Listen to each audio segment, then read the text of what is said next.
Today on Monkey Life, it's babies all round, with orangutan Xiao Kuai expecting a happy event. She's probably a month or so gone now, maybe a little bit more. Woolly monkey Yurima's weight gain suggesting she might be too. Yurima, station. Good girl. And golden-cheeked Gibbon Peanut presenting her newborn, clinging on for dear life.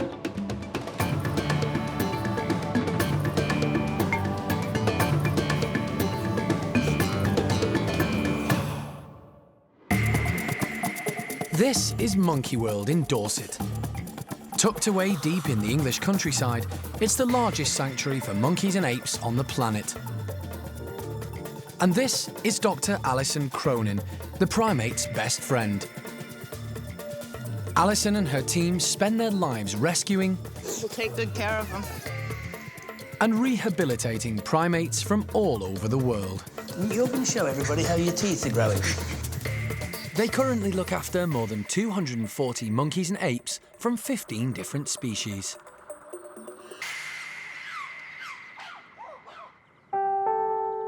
The park rarely breeds primates because there are so many around the world already needing help, and space is limited. The exceptions are rare endangered species, forming part of international breeding programs like the orangutans. In the wild, their habitat is under threat due to illegal logging and palm oil plantations. So, babies from well-looked-after captive groups are good news. Today, keeper Rita is examining Xiao Kuai. She uses hand signals and a clicker sound to indicate she wants Xiao Kuai to turn and present her rear. Yay, good girl. She suspects from her swellings that something is up.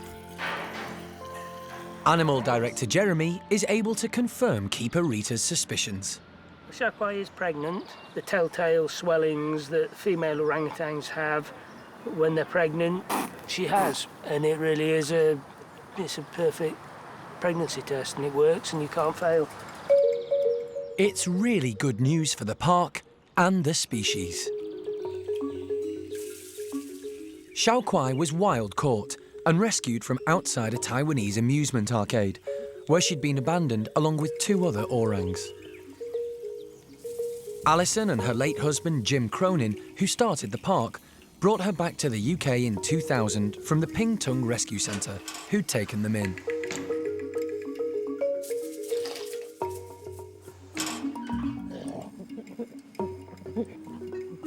A little bit dopey in the eyes, but she's probably quite tired. It's been a long trip and big time zone change and everything. So, I mean, you know how you guys feel when you travel a long way. She's feeling just the same. So, but looking pretty good. Since she's been at Monkey World, Xiao Kuai has flourished and already given birth to little Kai, who's now 4. Xiao Kuai is actually our little Rolls-Royce orang because she rears her own young, and you know, Kai being the example, and you know, rearing babies is what Xiao Kuai wants to do. So therefore, we're very lucky. She's probably a month or so gone now, maybe a little bit more. It's a big milestone. So, in about 7 months' time, Kai will have a baby brother or sister and have to share his mum's attention. I know that Kai is a very natural sort of chap. He is not influenced by humans or anything, and he's growing up in as an orangutan environment as is possible for a captive born animal. There's no reason to suspect that he's going to mess up. And also at that age, what's he going to do, really?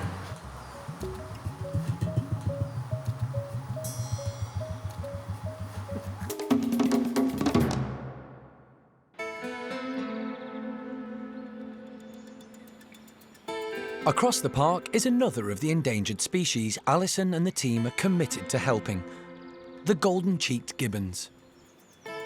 These very special lesser apes are found in Vietnam, Laos and Cambodia, but they're losing their habitat throughout their native lands. And despite their endangered listing, some are still stolen from the forests for the illegal pet trade. But there is some good news for this rare species, thanks to Peanut, one of the park's rescued golden-cheeked gibbons. Yesterday morning we came in and found her with her new baby, which is so far very healthy, been suckling quite a lot yesterday, so we're all very pleased about that. We don't envisage any problems with this. This is our second kid, so TN's coming up for 3 years old now, so we're hoping she'll just carry on as normal, as a good mother that she is, and look after this one as she did the last one. Peanut arrived at the park in 2000, following the arrest of a tropical bird smuggler. The young gibbon was found at his house in Cambridgeshire, kept as a pet. Alison called in wildlife vet John Lewis. The first thing he had to do was determine the gibbon's sex. People have said to us it's male or it's female. They're very difficult, in fact. Golden-cheeked gibbons are born blonde, turn black, and stay that way if they're male. But if they're female, they change to blonde again at adolescence, usually around 6 years old. That's a difficult call. Even with all their expertise, John and Alison struggle to make a decision. No, hang on. It's female. Okay, great. Alison was called to give expert evidence when the smuggler appeared in court. I think it was very clear I came out with the upper hand, and hopefully Peanut will be able to stay with her adopted mom. That's really what we want. I think we got it. Alison's testimony helped seal the case. The smuggler was jailed for 6.5 years, and Monkey World got custody of Peanut. Now, 8 years later, she's just given birth to her second baby. And it's the same old problem for the park. We don't know if it's a boy or a girl yet, so we'll be keeping an eye on her or him and see how it turns out. It's pretty difficult to sex at the moment. They're very small, all the bits and pieces are very small, and also because the baby's so tight onto the mother, it's hard to get a good look at the relevant area. One of the ways we can tell is if we see it having a pee, actually, and which way it goes. So that's always a good way of telling. Peanut was kept in for the day to make sure the baby was suckling, but today she's already taken her infant into the outdoor forest enclosure. In the forest, they have to carry on as normal when they have a little baby on the front. They can't really spare one arm to hold on to it because you need both arms to brachiate through the trees, to fly through the trees. So the baby has an excellent grip. He or she is hanging on with hands and feet, and Peanut is flying through the trees as normal at the same speed. As I say, it looks a bit scary, but really there's no cause for concern.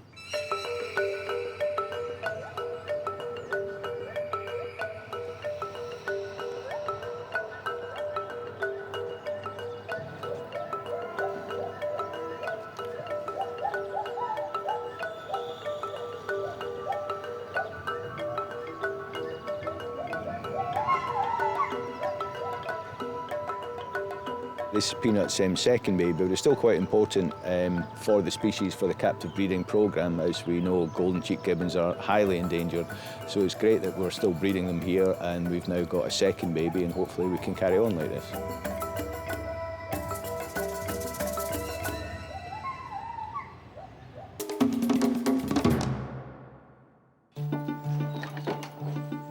Another of the park's youngsters is on the move today.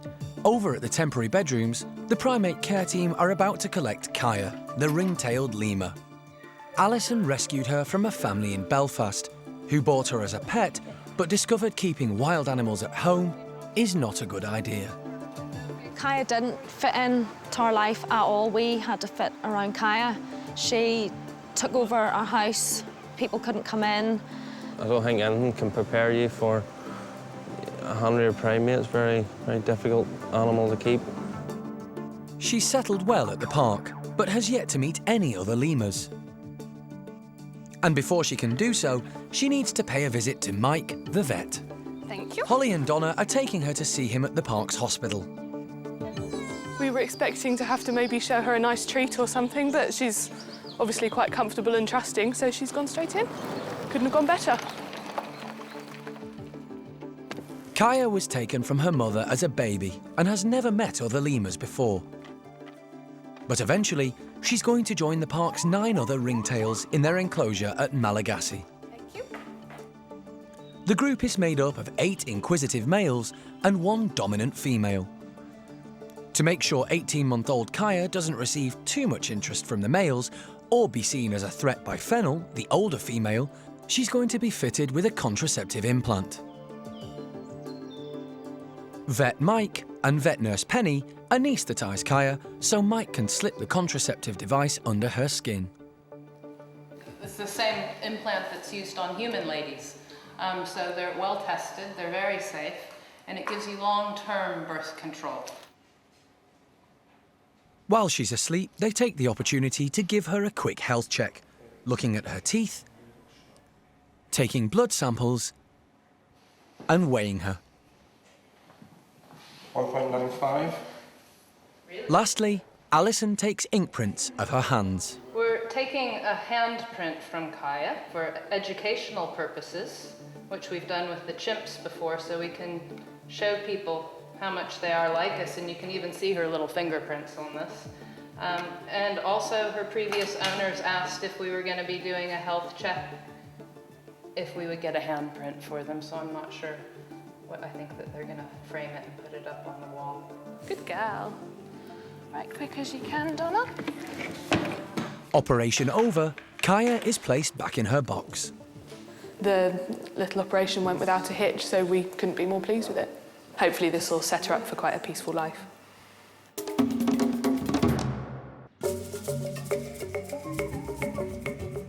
Earlier, Animal Director Jeremy was pleased to confirm that rescued orangutan Xiao Kuai is pregnant. The father of her first baby, Kai, is the park's big alpha male, Tuan. But now, Xiao Kuai lives in Gordon's group. So, Gordon's about to become a dad for the very first time. It's a case of when rather than if. I mean, we know he does all the necessary actions for this procedure. Gordon's now 12 and was born at the park. He was a premature baby and rejected by his mum, Amy, but received expert care initially from Jeremy and then from Mike. Anti-nappy rash. Yep, all good babies have that, don't they, Gord? As he got older, Jeremy tried introducing him to his mum, but although she tolerated him, Amy wasn't interested. It meant the care team were on duty 24/7. Over the years, Gordon's grown up to be a very laid-back character, and with more orangutans at the park, he now leads his own small group.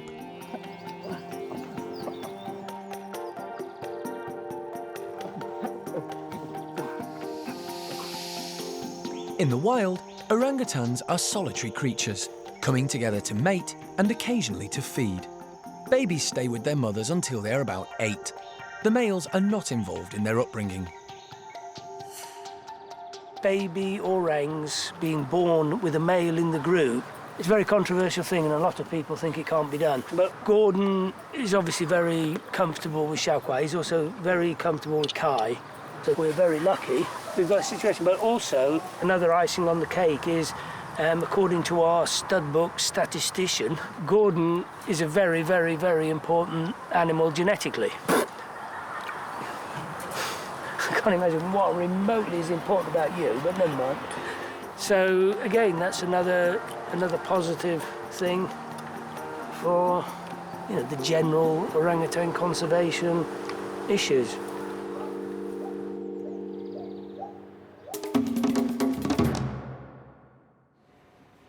The park aims to prevent unplanned breeding, so Kaya, a juvenile ring-tailed lemur, has just been fitted with a contraceptive implant.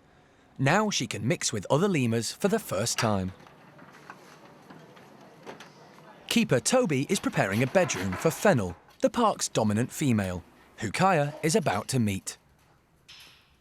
But first, Toby has to catch and crate Fennel from the lemur enclosure at Malagasy. Animal Director Jeremy has come to help. She's the only one in this group that isn't crate trained. I can't see her. Here she is. Go for it. Go for it, Toby. Good girl, Fennel. Right, I can give you the option. You can either go in here or I'll grab you.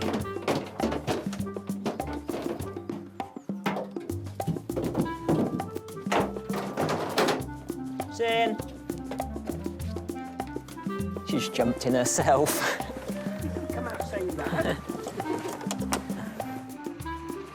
Mission accomplished. Toby and Jeremy take Fennel to Kaya's indoor enclosure. Alison has come to watch the first meeting. A friend for you, lady. Kaya is in the right-hand bedroom. The team put Fennel in the opposite-facing room so the two can see each other. Both lemurs seem more curious than anxious. So, Toby opens the connecting slide to give them the opportunity to meet. At the moment, Fennel's just exploring, really. She's sitting at the top of the enclosure, and Kaya is watching us at the moment. She's sort of just wandering around. Neither of them seem to have noticed the slide open yet.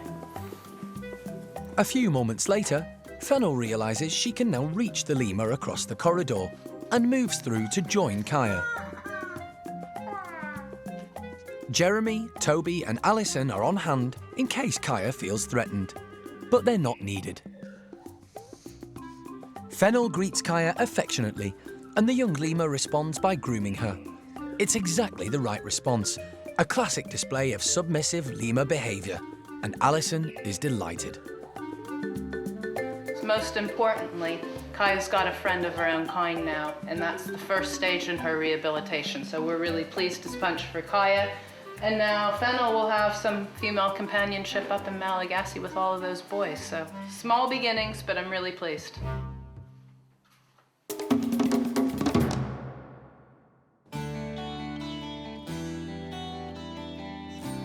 The care team at the park regularly monitor the health of all the primates, young and old.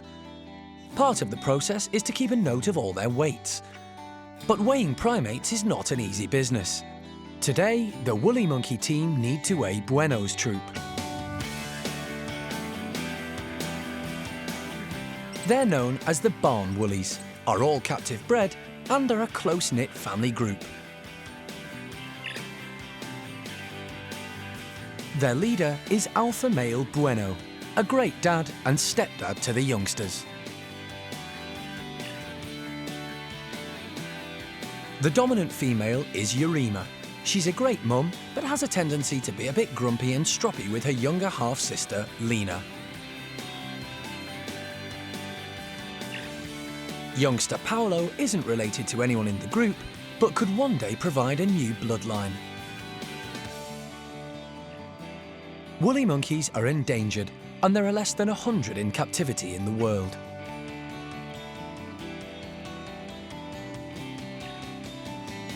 Monkey World has the largest breeding population, so it's important that the care team monitor their progress regularly.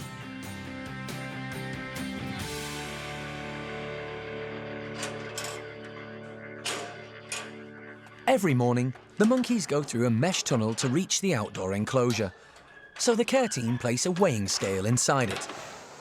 It's not that easy to train them to get onto the scales. They do all sorts of training anyway as part of their operating conditioning, which is how we monitor their health.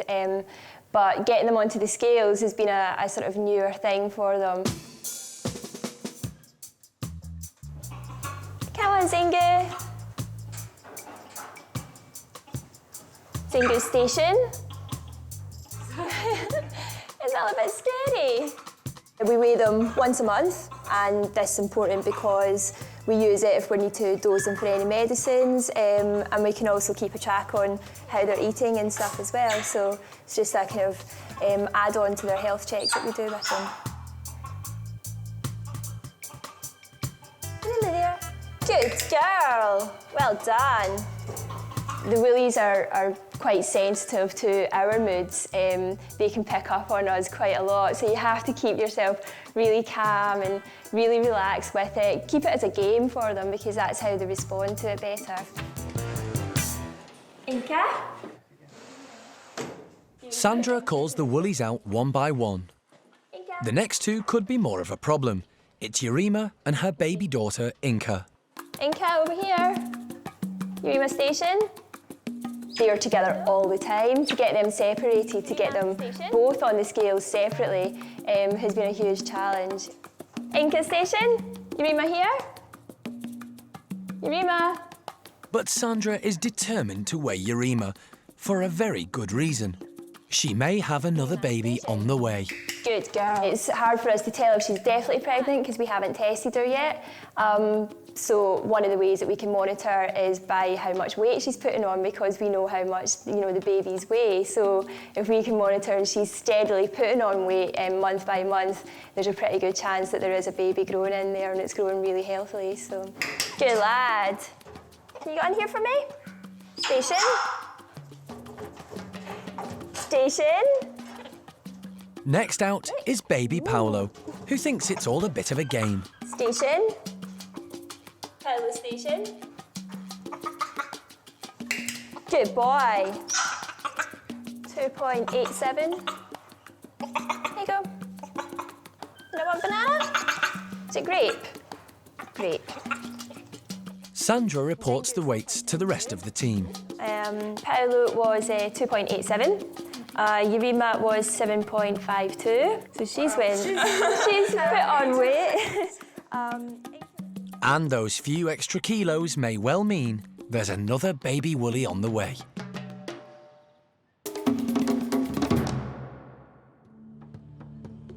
Next time on Monkey Life, an apple a day doesn't keep the dentist away.